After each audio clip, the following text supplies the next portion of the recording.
जोहार। झारखंड तक 24 में आपका स्वागत है। हम अपने चैनल का लोगो अपडेट करने जा रहे हैं। आपके सामने दो विकल्प हैं, नीला और काला। आपको कौन सा ज़्यादा पसंद है? नीचे कमेंट करके ज़रूर बताएं। आपकी राय हमारे लिए सबसे महत्वपूर्ण है। झारखंड में फिर से बीजेपी जेएमएम गठबंधन की चर्चाएं जोरों पर हैं। पिछली बार भी दोनों पार्टियों ने सरकार बनाई थी। कारणों में केंद्र से मिलने वाला फंड, बिहार चुनाव में जेएमएम की अनदेखी और कांग्रेस के लगातार कमजोर प्रदर्शन को अहम बताया जा रहा है। राजनीतिक विश्लेषक मानते हैं कि आर्थिक दबाव और सीट बंटवारे की नाराजगी ऐसे समीकरण बदल सकती है। हालांकि दोनों पक्ष औपचारिक तौर पर ऐसी किसी संभावना से इनकार कर रहे हैं और आधिकारिक कोई घोषणा नहीं हुई है। झारखंड लोकतांत्रिक क्रांतिकारी मोर्चा के अध्यक्ष टाइगर जयराम महतो ने खुले तौर पर कहा कि जेएमएम बीजेपी साथ आए तो बेहतर होगा, क्योंकि महिला सम्मान जैसी महत्वपूर्ण योजनाओं की लागत बचाने के लिए खजाना खाली दिखाई देता है।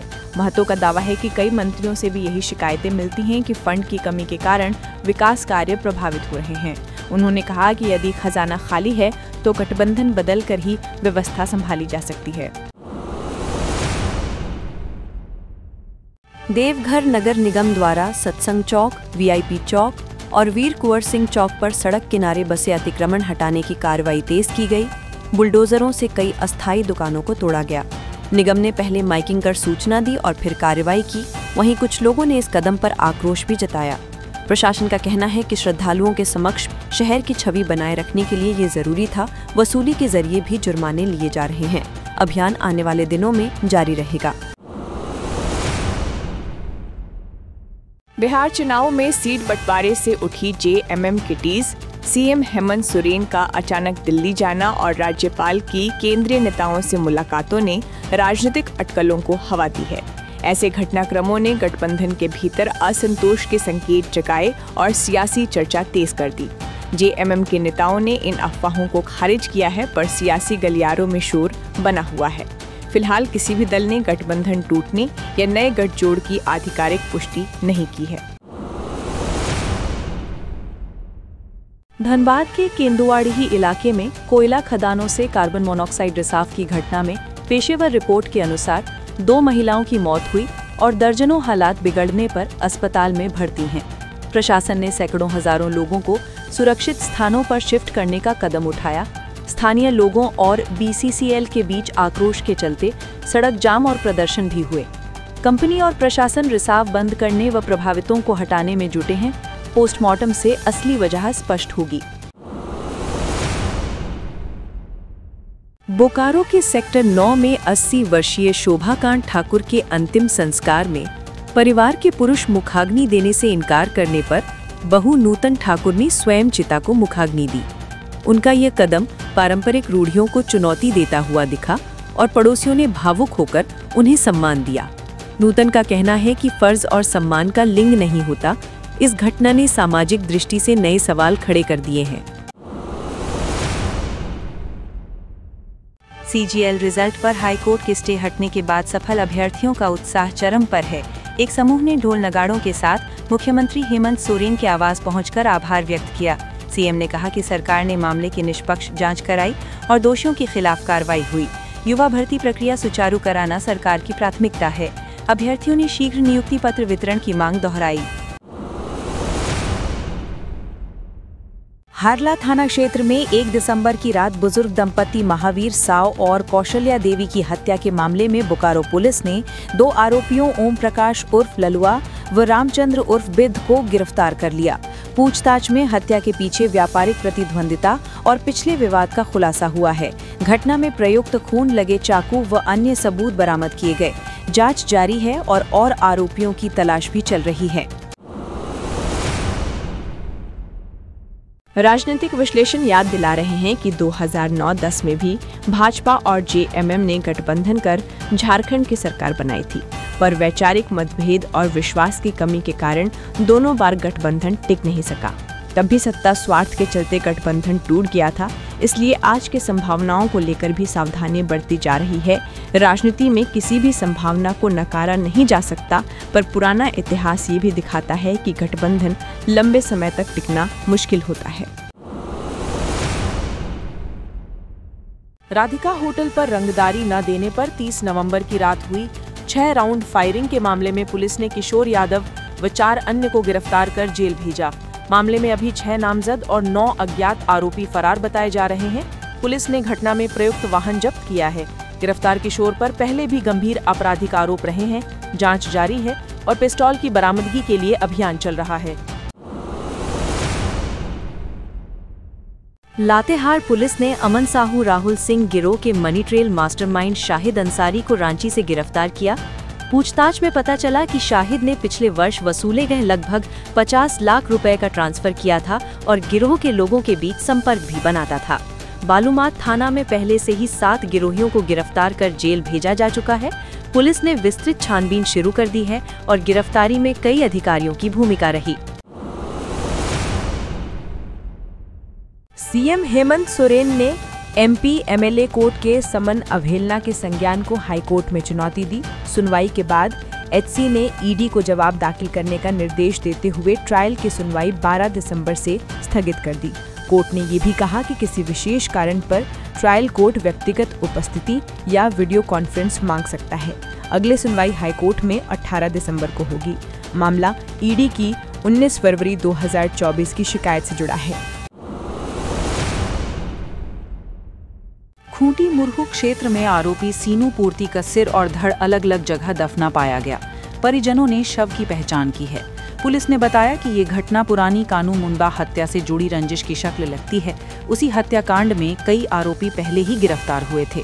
जांच में ये कड़ी दिखाई दे रही है कि बदले की भावना से हत्या की गई। मामले की फोरेंसिक और पुलिस छानबीन जारी है। केंदुआडी इलाके के गैस रिसाव के बाद प्राथमिक इलाज के दौरान एक और महिला प्रिया नाम की मौत हुई। दर्जनों लोग अस्पताल में भर्ती हैं और इलाके में दहशत बनी हुई है।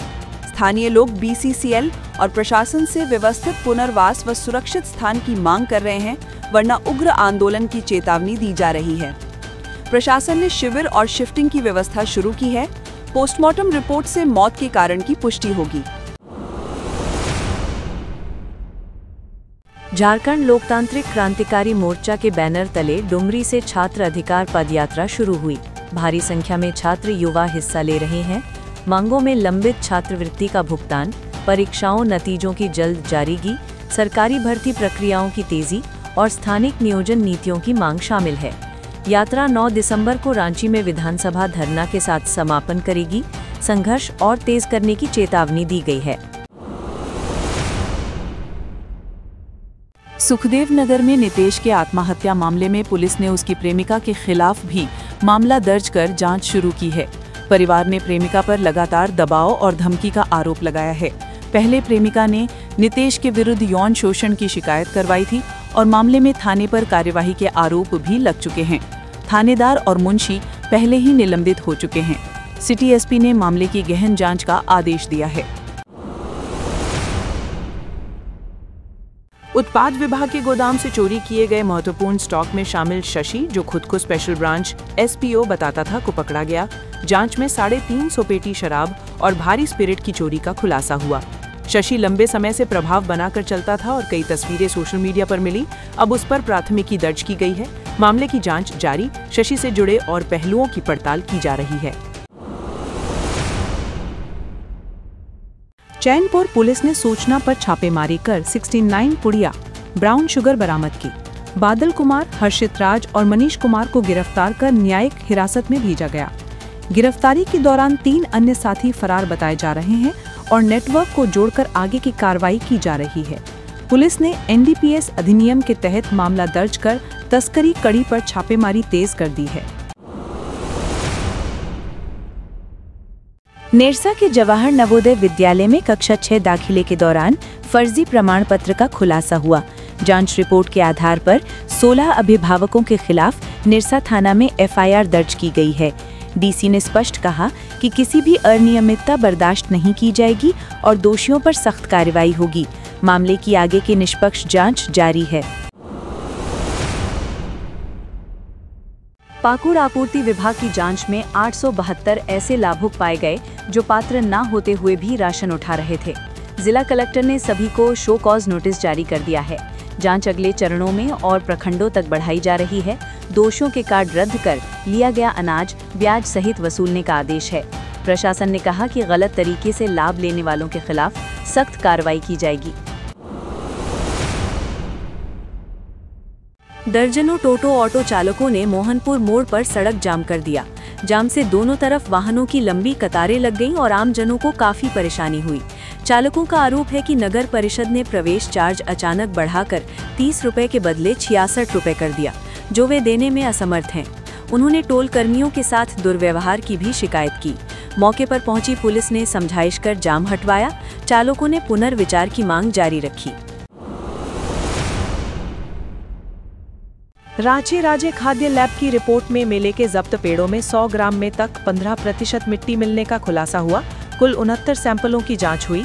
खाद्य विशेषज्ञों ने बताया कि ये पहली बार है जब मिट्टी की मिलावट मिली है। पहले सिंथेटिक खोवा मिलता था।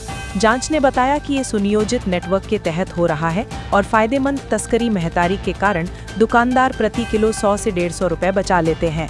विभाग ने रिपोर्ट पाकर आगे की कार्रवाई के लिए दोषियों की पहचान और कानूनी प्रक्रिया तेज कर दी है। एसीबी ने कमर्शियल टैक्स कमिश्नर व पूर्व उत्पाद आयुक्त IAS अमित कुमार को पूछताछ के लिए समन भेजा। उनसे शुक्रवार को पूछताछ होने की सूचना है। जांच में पाया गया कि उत्पाद विभाग की निविदा से जुड़ी कंपनियों की बैंक गारंटी फर्जी पाई गई, पर प्रभावी कार्रवाई नहीं हुई। पहले भी कई वरिष्ठ अधिकारियों से पूछताछ हो चुकी है और 13 नामजद पर FIR दर्ज है। राज्य को हुए 38.44 करोड़ रुपए के नुकसान की जाँच जारी है। झारखंड सुन्नी वक्फ बोर्ड के सदस्य रसीदी पाकुड़ाए और वक्फ अमेंडमेंट एक्ट 2025 के तहत इबादत गाह रजिस्ट्रेशन पर जागरूकता कार्यशाला किया। बताया गया कि 5 दिसंबर 2025 से पहले सभी मस्जिद, मदरसे और कब्रिस्तानों का डेटा पोर्टल पर अपलोड करना आवश्यक होगा। पाकुड़ में केवल 2 वक्फ प्रॉपर्टी रजिस्टर्ड हैं। शेषों को जल्द पंजीकरण कराने की अपील की गई। जिला प्रशासन के साथ समन्वय से रजिस्ट्रेशन और दस्तावेज तैयार करने की प्रक्रिया तेज की जाएगी। महिला सशक्तिकरण के तहत गोहला पंचायत के FPO की 78 महिला उद्यमियों को DC कर्ण सत्यार्थी ने डिजिटल QR कोड दिए। इससे स्थानीय उत्पादों की बिक्री डिजिटल और पारदर्शी हो जाएगी।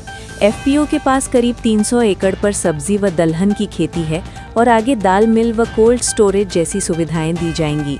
प्रशासन ने ब्रांडिंग, वैल्यू ऐड और मार्केटिंग का प्रशिक्षण देने का आश्वासन दिया। ये कदम ग्रामीण महिला उद्यमिता व आय वृद्धि के लिए अहम माना जा रहा है। शंकुसाई शामनगर में मिले प्रदीप साहू के शव के मामले में पुलिस ने उसके 6 दोस्तों को गिरफ्तार किया। आरोपियों ने पूछताछ में हत्या की बात कबूल कर ली है। मामले में नशे में विवाद और चापड़ से हाथापाई की बात सामने आ रही है। शव स्वर्ण रेखा नदी किनारे मिला था। परिजनों और ग्रामीणों ने आरोपियों के खिलाफ जोरदार प्रदर्शन कर मार्ग जाम किया। निष्पक्ष व तेज जांच की मांग कर रहे हैं। पुलिस ने कई स्थानों पर छापेमारी कर साक्ष्य जुटाए हैं। रिम्स डेंटल संस्थान में छात्र अनिमेश की शिकायत पर 2-3 दिसंबर को 2 दिवसीय बैठक हुई। समिति ने मामले की विस्तार से समीक्षा कर विश्वविद्यालय कुलपति से परामर्श कर निर्णय लिया।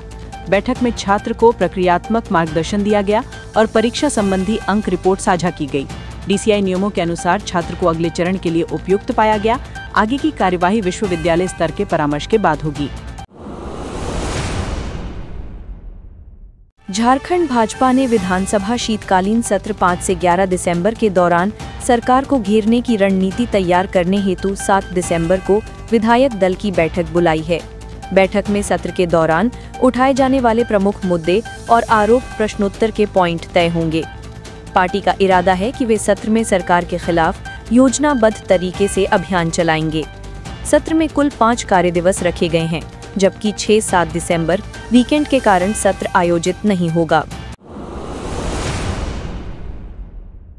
DC कंचन सिंह व SPM मर्शी के निर्देश पर रात की विशेष छापेमारी में मंडल कारा के सभी वार्डों व कैदियों से जुड़ी गतिविधियों की जांच की गई।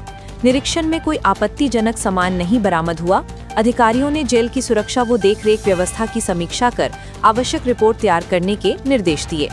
नियमित निरीक्षण व सुधारात्मक कदम जारी रखने का आश्वासन दिया गया है।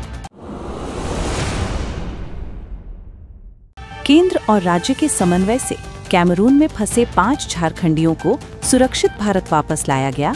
वे मुंबई हावड़ा मेल से पारसनाथ स्टेशन पहुंचे और अपने अपने घर गए। मजदूरों ने सरकार, मीडिया और समाजसेवी सिकंदर अली को शुक्रिया अदा किया। बताया कि 4 महीनों से वे मजदूरी भत्ते व कठिनाइयों का सामना कर रहे थे। लौटे श्रमिकों में गिरिडीह व हजारीबाग के निवासी शामिल हैं। अधिकारियों ने विदेश में काम करने वाले मजदूरों की सुरक्षा पर और कदम उठाने का आश्वासन दिया। अगर आपने हमारे चैनल को सब्सक्राइब नहीं किया है तो सब्सक्राइब करके हमें सपोर्ट करें और आप कहां से देख रहे हैं कमेंट में जरूर बताएं। आप देख रहे हैं झारखंड तक 24, आपका अपना चैनल।